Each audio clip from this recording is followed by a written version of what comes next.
The sun still hesitated on the horizon, a promise of light barely touching the hills of the Shephelah, the border region between the lands of Israel and powerful Philistia. The morning air, dense and humid, carried the scent of wet earth and the silent tension that hung over this land of conflict. In Zorah, an Israelite village nestled among the rocks, silence was a fragile illusion, about to be broken not by the bird song, but by the echo of a colossal force. Imagine a man, not an ordinary warrior, but a living legend whose feats defied logic and nature itself. Samson. The name evokes the image of an invincible hero, a divine champion, a symbol of brute strength and relentless justice. Popular myth paints him as a giant of unwavering faith, a protector of his people, whose victories were always glorious and untarnished. But this is merely the surface, a convenient narrative that hides a more complex and disturbing truth. Samson's story is not just about the strength that demolishes walls, but about the weakness that demolishes the man himself. His greatest strength, paradoxically, would be his most fatal weakness. He was not merely a hero.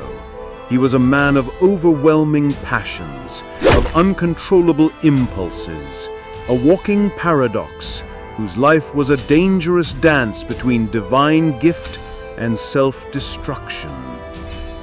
His faith, though present, was often obscured by his carnal desires and arrogance, transforming his power into a catalyst for his own ruin.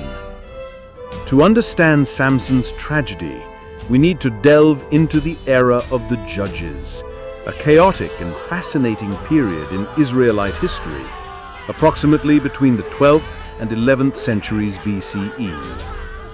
It was a time of transition, where the Israelite tribes newly established in the land of Canaan struggled to consolidate their identity and territory against powerful enemies, especially the Philistines. Philistia, a confederation of 5 prosperous city-states, Gaza, Ashkelon, Ashdod, Ekron, and Gath, was an advanced civilization with an urban culture, superior technology, especially in ironworking, and a formidable military organization.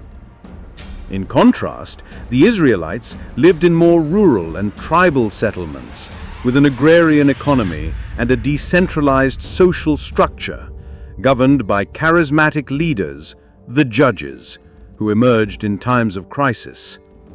The Shephelah region, where Samson lived, was a melting pot of cultures, a constant battlefield where life was a daily negotiation between coexistence and conflict. What then was the typical day of a man like Samson, whose life was a series of impulses and confrontations? There was no typical day in the mundane sense, but rather a pattern of choices that shaped his destiny. At dawn, while most Israelites were dedicated to their fields or tending their flocks, Samson's awakening was often marked by a newfound desire, an irresistible attraction that drew him away from his people's path. He might have woken in Zorah, but his eyes and mind were already turned towards the Philistine cities, to the women who lived there, to the thrill of the forbidden. His strength was not just physical. It was a force of will, but a will directed by his own whims. Samson's morning was not of devotion or hard work, but of planning his next adventure, his next personal gratification, often in flagrant disregard of his Nazarite vow and the expectations of his family and people. It was the hour when the seed of self-destruction was planted, disguised as desire. In the afternoon, Samson's strength exploded in acts of violence and retribution. He might be in Timnah, seeking a Philistine wife, or in Ashkelon, killing 30 men to pay a wager. His acts were grand, but frequently motivated by personal vengeance or his passions. His strength was a tool for Israel's liberation, but he used it recklessly, often putting himself in unnecessarily risky situations. He was not a military strategist, but an agent of chaos, a lone wolf whose isolated actions, though powerful, did not translate into lasting liberation for his people. Samson's afternoon was a stage for his demonstrations of power, but also for the revelation of his weaknesses, impulsivity, arrogance, and the inability to control his own desires. At night, darkness brought with it the most insidious dangers. It was the time of temptations, of the most subtle traps. Samson, in his pursuit of pleasure, frequented the houses of prostitutes in Gaza, or succumbed to the charms of women like Delilah in the valley of Sorek. It was on these nights that his physical invincibility clashed with his emotional vulnerability. Repeatedly, he yielded, revealing the secrets of his strength, not through torture, but through persistence and seduction. Samson's night was the climax of his self-destruction, where his greatest strength was systematically dismantled by his deepest weakness, the inability to resist temptation and the blindness of his passion. The betrayal came not from outside, but from within himself, echoing in the voices of those who manipulated him. Archaeological studies of the Iron Age I and II revealed the complexity of Israelite and Philistine cultures. Excavations in Philistine cities like Gaza and Ekron show evidence of a rich material culture with Mycenaean-style pottery, temples dedicated to gods like Dagon and Astarte, and advanced iron metallurgy, which gave them a significant military advantage over the Israelites, who still relied more on bronze. Israelite villages, on the other hand, were simpler, with four-room houses and an economy based on agriculture and livestock. Social life was tribal, with a strong emphasis on family and community.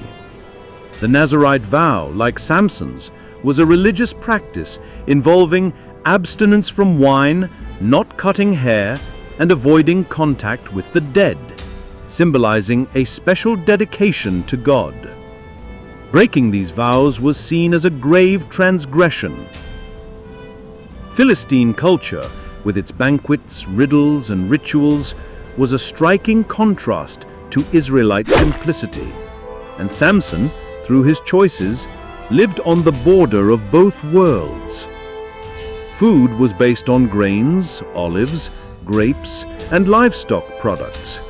Philistine art included small figurines and decorated vessels, while Israelite art was more focused on everyday objects and religious symbolism.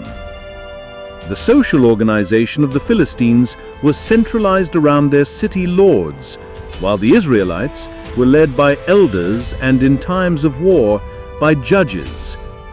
The survival of both groups depended on adaptability to the environment and the ability to defend themselves against each other. Samson's story, with its superhuman strength and tragic fall, is more than an ancient tale. It is a timeless parable about the human condition. How often do our greatest qualities, our most precious gifts, become the roots of our own destruction? Intelligence can lead to arrogance, beauty to vanity, wealth to greed. Samson teaches us that true power lies not only in brute strength, but in self-control, wisdom, and the ability to discern between what elevates us and what drags us into the abyss. His story is a somber reminder that the deepest betrayal can come not from external enemies, but from our own character flaws, from our uncontrolled desires that make us vulnerable. Intelligence, creativity, and adaptability are not just tools for survival, but essential qualities for mastering oneself to prevent one's greatest strength from becoming one's most fatal weakness. If Samson's story resonated with you, if you also seek to understand the complexities of human nature and the duality between strength and weakness, leave your comment below. Share your own reflections on how gifts can become traps. And don't forget to subscribe to the Your Voice Through Me channel for more journeys like this, exploring the hidden truths that can transform your life. Until next time.